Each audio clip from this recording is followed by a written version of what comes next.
that can perform super insane is developed by Boston Dynamics. This revolutionary robot has now received jaw-dropping upgrades that can perform super insane tasks that no other robot can execute.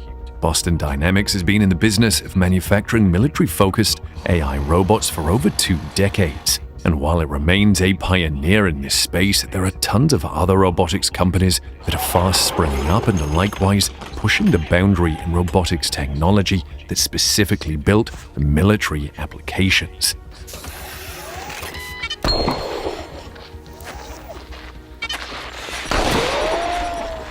But before any of the more modern military robots that have been created by Boston Dynamics, the company have built several other top robots that have been nothing short of impressive, like this one right here. Meet Big Dog, a metal beast conjured up by Boston Dynamics as far back as 2005 and one of its earliest military robots. This 4-legged beast has the strength and agility of an actual war machine and can carry heavy equipment for soldiers through rugged terrain that even the toughest military vehicles cannot traverse. With its unique design and absence of wheels, it moves quickly. It can conquer obstacles that would defeat even the most seasoned soldiers. Measuring 3 feet in length and standing 2.5 feet tall, this robotic marvel was the size of a small mule, yet a compact and powerful war machine. In 2010, Boston Dynamics unleashed Big Dog 2.0 onto the world, and the internet went wild. With its ability to run at a zippy 5 miles per hour and tackle a variety of terrains, Big Dog was the newest marvel of modern engineering. However, there was no denying that the robot still looked a bit awkward in motion, so Boston Dynamics made remarkable improvements to it and developed multiple versions with unique features and designs. One of these versions was a Little Dog, a smaller version of Big Dog that quickly became a favorite among engineers and robotics enthusiasts. And then there was Big Dog Olé, a robot with the potential to replace the hapless bulls in Spain's bullfighting arenas. But Boston Dynamics' most impressive iteration of Big Dog was Alpha Dog, a robotic pack mule that could carry an astounding 400 pounds of gear on missions through rough terrain. And finally, in 2012, the company unveiled an even more advanced quadrupedal robot known as the Legged Squad Support System, or LS. This stronger and bigger version of Big Dog was capable of operating in extreme environments and carrying heavy loads over longer distances. But despite the incredible progress and investment poured into the Big Dog project, Boston Dynamics eventually made the tough decision to discontinue it in 2015. Listen up, because if you're single and you live in the US and you're making less than $75,000 per year... Here's Mutt. Shalom. First and foremost, I want to give all praises and glory and honor as due to Yahweh, Bahashim, Yahweh Shai, Bahashim, Rakakwadash. I'm going to give double honors to the elders and the apostles of Great Millstone that rule well. Blessings and salutations to the hopeful elect. Noise in this gospel abroad, lifting up the standard of Yahweh, Bahashim, Yahweh Shai, wherever it may be. Man, this is a quick lesson through the spirit. I've done something on this before, and I'm sure several brothers have, especially like with the AI, which AI stands for artificial intelligence. This is Boston Dynamics, which the title of this particular video I'm looking at is why Boston Dynamics is building super robot army. Okay, as we know that in this technological age, in the age of digital technology and AI, robots and killer drones and soldiers are totally not out of the equation, especially when you have a man that's fascinated with power and violence and global domination. And I say that to say this is why we're going to need spiritual power, because it was a movie called The Creator. It was with, what's this guy's name? Denzel Washington's son. I think his name was Johnson. I can't remember his first name, but basically Denzel Washington's son, he plays in the movie, and basically it shows you how they was up against like AI hybrids, and they had like this police force, which was straight up AI, okay, drone robots. And you ask yourself, why the hell are they making these particular robots, and for what purpose? What are they planning on doing with these things? Why are police departments harboring these particular machines, and what are they going to do with it? Well, the question is, they're going to be unleashed on population, okay, in the time of martial law, in the time of all hell breaking loose, because as we always go into, they have to bring order out of chaos. And these robots, they operate without with impunity, and they operate without a conscience because technically they are man-made controlled drones. Okay, you have an algorithm which picks up on human interaction. Okay, but it's pre-programmed to interface with particular signals and gestures, and it picks up on certain frequencies and certain buzzwords, and it acts accordingly. And it's an ever-learning software which they have to continue to update. But nonetheless, this spells disaster. As I was reading the comments, it says Terminator is real. God help us. Yeah, you're absolutely right. And they showed you that with that movie Terminator. Okay, with you had Sarah Connor and John Connor. Okay, you had a place called Skynet, which was pretty much responsible for creating these AI beings. And then you fast forward to the Matrix, which I believe that Terminator was like I think according to the creator, Terminator was basically like a sequel or like some type of, it's in the Matrix universe, according to the creators or the original woman that wrote the story. Terminator and the Matrix movie is supposed to be connected somehow, which I believe that the Matrix took place in the future, if I'm not mistaken, or like in a different timeline. It's kind of confusing, but nonetheless, they show you in the Matrix, everything was done through AI, artificial intelligence. And fast forward today, 2023, everything around you is led by some type of algorithm, from your phones to your video games to the interface to the interactions on video games to the face captures to your vehicles, Tesla. You know, everything is concentrated through AI. Okay, and you have what they call DARPA, which stands for the Defense Agency Research Project, Defense Agency Research Projects Agency, which is pretty much a branch of defense through the military, the U.S. military and the government. And they have contracts with places like Boston Dynamics to buy these and invest billions of dollars in these machines to have some type of hold on a so-called free world, man. Okay, so this man has to be stopped, and we have to have spiritual power. Okay, like my man said, you know, from the main camp, Mwanga Gabari said, look, you're not going to catch me trying to knuckle up with a goddamn robot, with an AI. That's a disaster waiting to happen. Okay, no man in this mortal flesh can stand toe-to-toe with the robot. Okay, I don't give a damn how much kung fu you study, how much boxing prowess you have, how much martial arts training. Literally, you could be Bruce Lee. You ain't gonna be no damn, you ain't gonna be no android, man. You know what I'm saying? Especially something that can't feel pain. Okay? It's just not gonna happen. You know, and they showed you that in that movie Elysium, when Matt Damon was basically going against the AI at that time and the robots, because what happened was the elites of the society moved to a place called Elysium, which was like a separate atmosphere, like right outside the Earth's, or right within orbit of, or what they call LEO, lower Earth orbit. The elites of the world has set up like a livable atmosphere right in a lower Earth atmosphere to sustain habitability, because for the simple fact they've polluted the Earth. So the rest of the peasants or the slums that lived on the planet Earth, they were subjected into these AI drones, man. Okay, through the police forces, etc., and they had to live according to draconian means. So this is what Esau wants to do. Okay, and when you read like a lot of these comments, man, a lot of people are waking up to this. Okay, it says, I can imagine this turning into those police robots in the movie Code 8. Yep. And these things are going to be used on people, mainly you jakes. Okay, so hey, we're going to need spiritual power. So without further delay, we're going to get straight to the scriptures. Yahweh Shai said it. And I did a title search, what miracles did Yahweh Shai perform? And I mean, this shows you that we're going to have power, okay? Because our Lord indeed performed miracles while he was a mortal man on the planet Earth. Okay, though he had the power of a God, because Yahweh Shai was, he was a power, he was a God, okay? But nonetheless, men under him received that power as well, okay? And did things that he did, you know, raise the dead, heal the sick, clean the lepers, you know. That's what they did. Even King David had spiritual power. His mighty men had spiritual power, okay? The prophets had spiritual power. Elijah had spiritual power. Okay, so, hey, spiritual power is going to be given to us, Lord's will, in a short while, man, because, hey, the way that this society is going, 2024, hey, they talking about a possible civil war in the streets of America by the summer of 2024, you know, to ward off the elections, to keep this sleepy-ass nigga in office. We got to see. All right, but it says, what miracles did Yahushua perform? It says the miracles of Yahushua with their scriptural texts It says Yahweh Shai turned water into wine. And I'm not going to really read it all because, I mean, these are the actual precepts.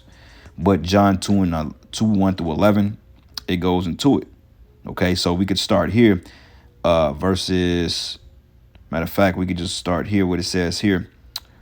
Nearby stood 6 stone water jars because they ran out of wine, and she basically started to panic.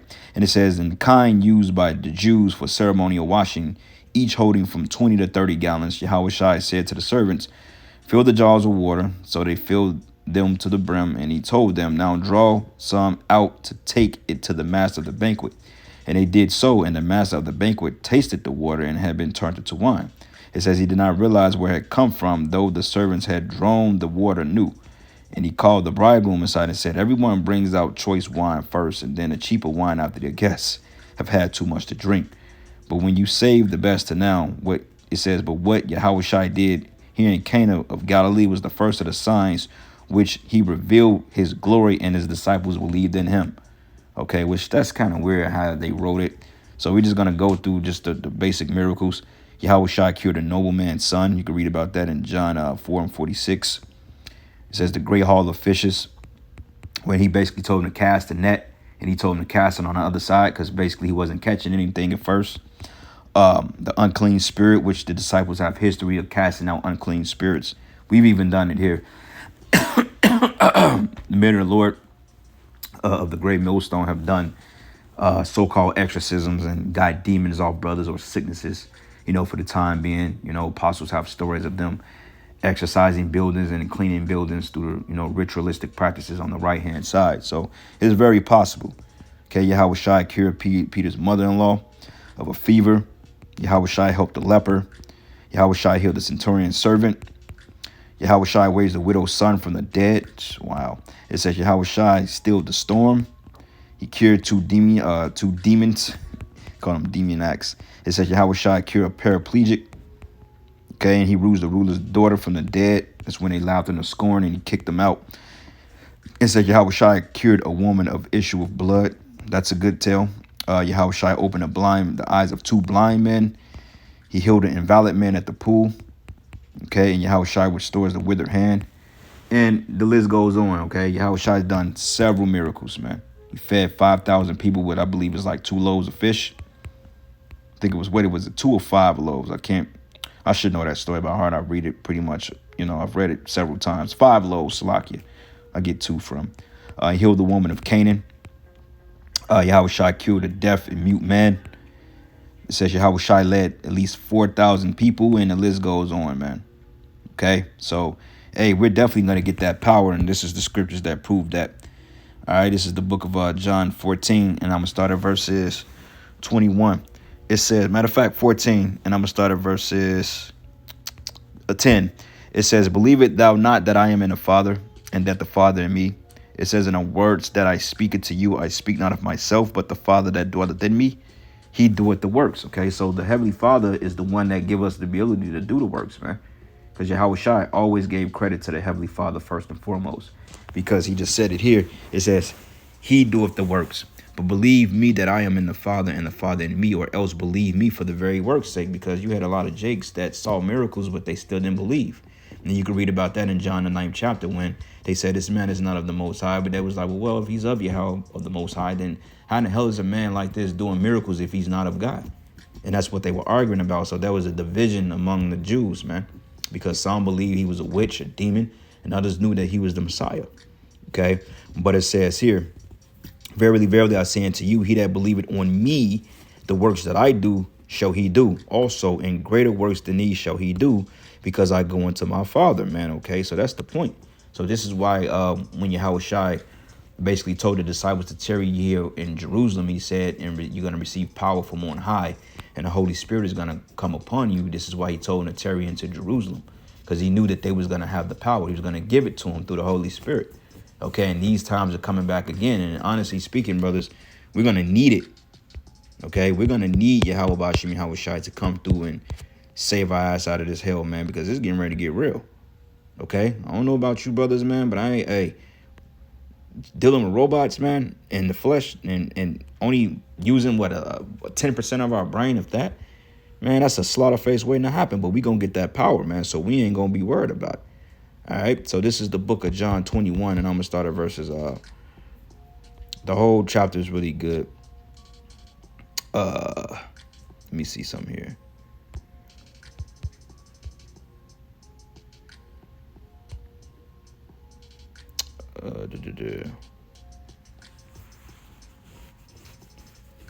Hold on. The point is the last verse, but this is the point because it goes into the miracle. So I'm just trying to find a.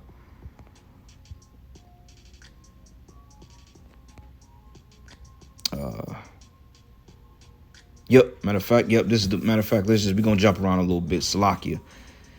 So this is the book of John 21 and 1. It says, and this is the New Living Testament. It says, and later Yahushua appeared again. It says appeared again to the disciples beside the Sea of Galilee. And this is how it happened. Several disciples were there: Simon Peter, Thomas, nicknamed the twin, Nathanael and Canaan in Galilee, the sons of Zebedee, and the other two disciples. Simon Peter said, I'm going fishing. I like how plain they put it. He says, and we'll come too, they all said. So they went out into the boat, but they caught nothing at all that night. And at dawn, Yahushua was standing on the beach, but his disciples couldn't see who he was. For he called out, fellows, have you caught any fish? He says, no, they replied.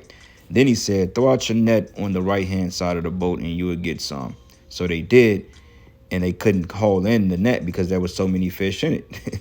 That the disciple Yahushua loved said to Peter, it is the Lord. And when Simon Peter heard that it was Yahushua, he put on his tunic, for he had stripped for work, and jumped into the water and headed to the shore. So basically, he hopped out and ran to the Lord. But he told him, hey, look, cast the net on the right side. And that's symbolic as well, man. You know, doing the works in righteousness, because when you're casting righteous seeds, man, you're gonna get in the righteous flock. Okay, that's why he said the right side, because the right side represents the righteous side, and then the left side represents the sinister side, man. You know, like we go into that word sinister, or sinister, which means left. So there's a duality to this thing. So Yahweh Shai is very meticulous on how they put things into perspective, man. Okay, he didn't say cast the net on the right-hand side because it sounded cute. But no, that was symbolic as well, because that shows you that the works we do is of Yahweh Shai. Okay, and it says here, and the others stayed with the boat and pulled the load net into the shore, for they were only about 100 yards from shore, and that's a whole football field. It says, and when they got there, they found breakfast waiting for them, fish cooking over the charcoal fire and some bread. And it says, bring some of the fish you've just caught, Yahushua says. So Simon Peter went abroad and dragged the net to the shore, and there was 153 large fish. Wow. And yet none of them had torn. Okay, so that's the point, man. So Yahushua, man, told him, like, look, and those fish represents the sheep too, man. Because when you go down a couple of verses, he told him to feed his sheep, man. He said, hey, if you love me, feed my sheep, you know. But going down a little bit here, so it says, Yahushua replied, if I want him to remain alive until I return, what is it to you? As for you, follow me. So the rumor spread among the community of believers that this disciple wouldn't die. But that isn't what Yahushua said at all. It says he only said, if I want him to remain alive until I return, what is it to you? But this disciple is the one who testifies to these events and have recorded him here. And we know that his account of these things is accurate. But Yahushua did many other things. If they were all written down, I suppose the whole world could not contain the books that would be written, man. Okay, so let's look up the word world, because that can be cosmos or orchid meaning. But yet, nonetheless, he's done that many works. So to get at this point, we're going to have spiritual power as well. Okay, and Salaki, I made a long, drawn out point, but that's a fascinating story, man. Okay, and that word cosmos, it goes into cosmos, which means Israel, because his works were done among the Israelites, man. Now, there was rumor that this man with these messianic or godlike abilities roamed the earth, just like with Simeon Toko, but you had to be there to believe it, okay? Or you had some type of word of mouth. So basically, man, we're going to have spiritual power, okay? So we're going to get that in the book of Jeremiah, the 16th chapter, start at verses 16, and I'm reading in the New Living Testament, and it reads, it says, but now I am sending for many fishermen who will catch them. And hey, we're fishing right now. Okay, we're actually fishing. This is why we're doing the shows, going out to the highways and the byways. We're putting out the lessons daily, man, and we're living our lives according to the scriptures, because hey, this is our job, man.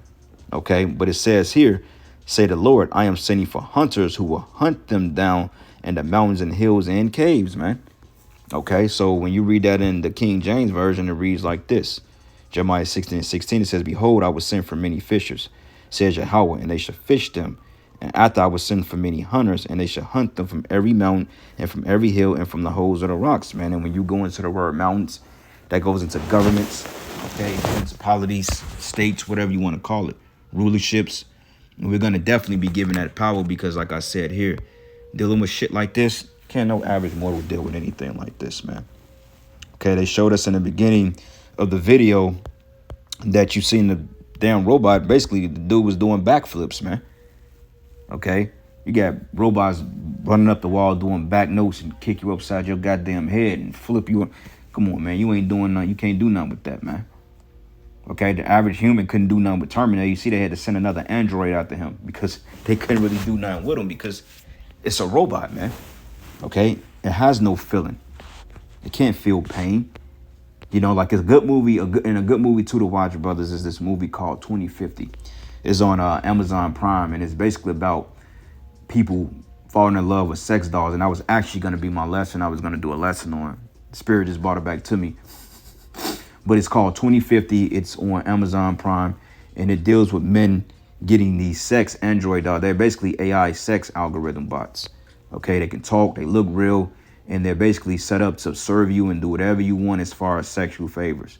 And when you see the movie, you understand why men were gravitating towards these robots, because the main man in that movie, he wasn't getting any sex from his wife. She was a total bitch.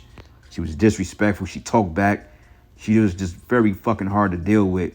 So her brother basically invested in his well, the husband and the brother were friends. You know what I'm saying? The brother to the wife. I mean, the wife's brother and her husband were friends. Okay, they were friends.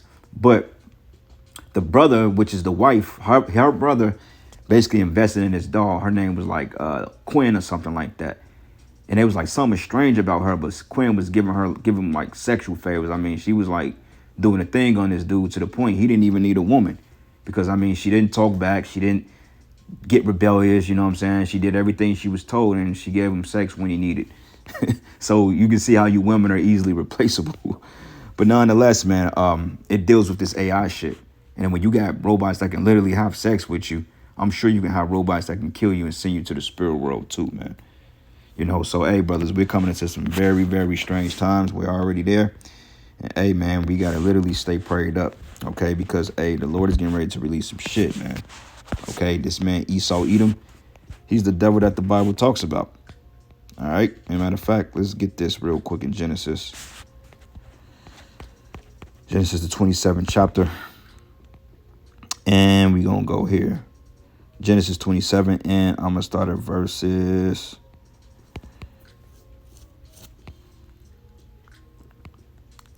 The whole chapter is pretty good. But yep, this is the book of Genesis 27, and I'm going to start at verses 34. It says here, and when Esau heard the words of his father, he cried with a great and exceedingly bitter cry, and said unto his father, Bless me, even me also, my father. And he said, Thy brother came with subtlety, and have taken away thy blessing. And he said, Is not he rightly named Jacob, which is, Yaiquad, which means to supplant. It says, For he hath supplanted me these 2 times, and he took away my birthright. And behold, now you have taken away my blessing. And he said, Hast thou not reserved me a blessing for me? And Isaac answered and said unto Esau, Behold, I have made him thy lord, and all his brethren have I given to him for servants. And with corn and with wine have I sustained him.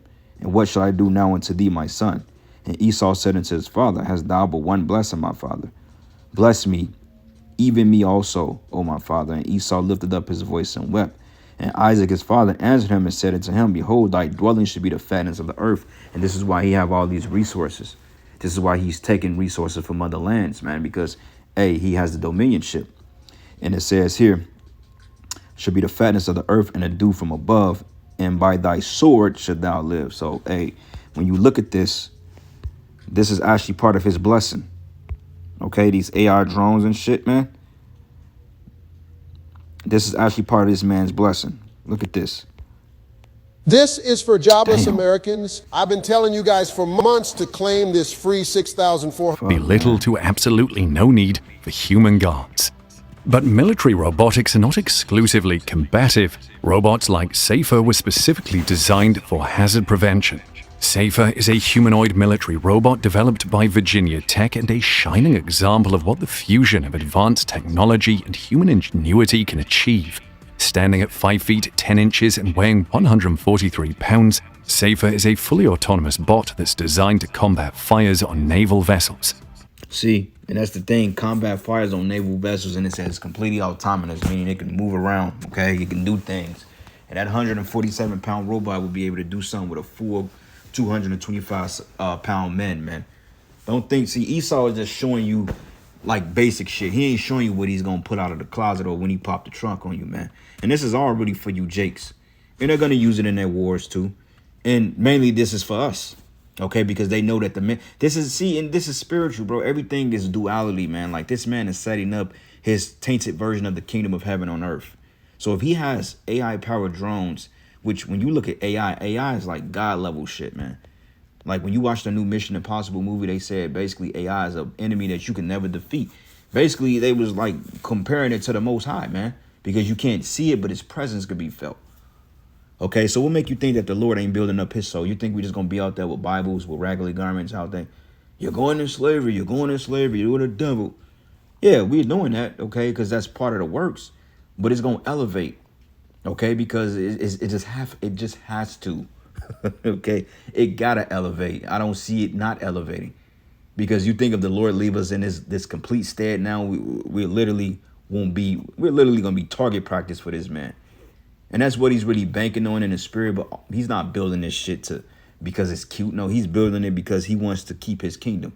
And he knows that an outside and opposing force is coming to take his kingdom from him. But he don't realize that the Lord is building up an army among his men. Okay, the 144,000 will be the new Terminators on the planet Earth. Will be the new Supermen. Okay, what do you call it? The Watchmen? Like it's a movie. It's an old grit. It's based on an old grit comic book called The Watchmen, man. Real good, by the way. Stars this guy, Jackie Earl Haley. But basically, long story short, man, hey, these men were basically vigilantes, man, and that's going to be us. Okay. Safer was first manufactured in 2014, and the Office of Naval Research has since taken the lessons learned from Safer's development and applied them to create even more advanced robotic prototypes.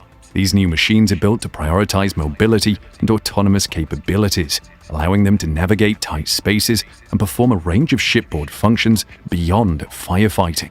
The next generation prototypes are slated for experimentation in the coming year with the ultimate goal of revolutionizing shipboard maintenance and hazard removals. And as the Safer program continues to evolve and improve, the future of unmanned systems in the Navy's science and technology strategy looks at. And these things will be programmed. There's no parameters, man. And you know Esau is going to get real sinister with this because these things are going to be very biased towards Israelites. Like I always like to go back into that video I did a while back. It's called AI Drone versus the 144,000. It's called The Black Awakening or something like that.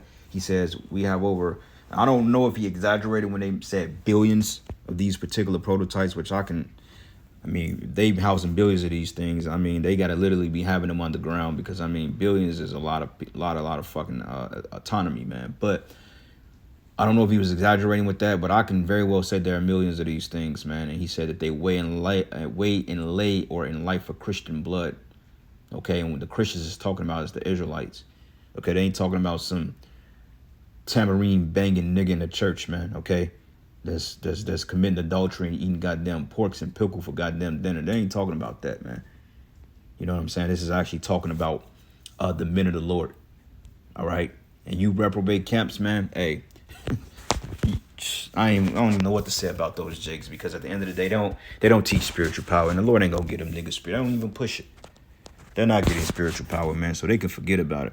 Unless the Lord is really dealing with them on a level. But, you know, them niggas gonna get carnal. You know, you try to shoot a fucking AR-15 or M5 at this thing, man, you're going to have a hard day in hell. All right.